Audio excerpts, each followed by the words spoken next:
सबसे शक्तिशाली देवी को ऐसा रूप लेना पड़ा। कहानी शुरू होती है देवाधिदेव महादेव से।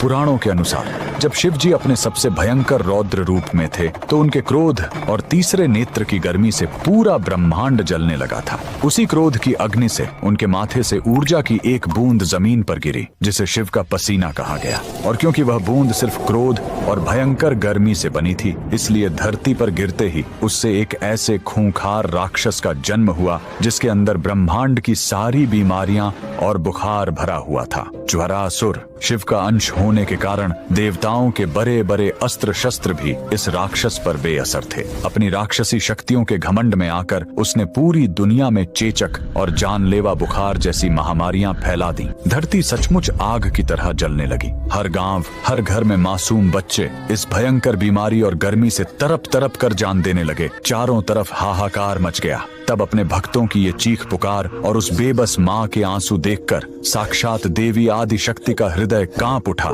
धरती पर फैली इस महामारी की आग को बुझाने के लिए देवी ने संसार का सबसे सुंदर और शीतलता प्रदान करने वाला रूप धारण किया। माता एक गधे पर सवार होकर अवतरित हुई, जिनके एक हाथ में ठंडे जल से भरा चमत्कारी स्वर्ण कलश था और दूसरे हाथ में नीम के पत्ते। पुराणों के अनुसार माता ने कोई शस्त्र नहीं उठाया। उन्होंने बस अपने स्वर्ण कलश के पवित्र शीतल जल और नीम के पत्तों से ज्वरासुर की उस राक्षसी आग और बीमारी के प्रकोप को पल भर में सोख लिया। ब्रह्मांड को जलाने वाला वो भयानक राक्षस माता की इस शीतलता के आगे टिक नहीं पाया। अपनी हार देखकर उसका सारा घमंड टूट गया और वो रोते हुए माता के चरणों में गिर पड़ा और हमेशा के लिए उनकी शरण में चला गया। जिस जगत जननी ने एक बेबस माँ की पुकार सुनकर इतने भयंकर राक्षस को अपने चरणों में झुका दिया, उस ममतामयी माँ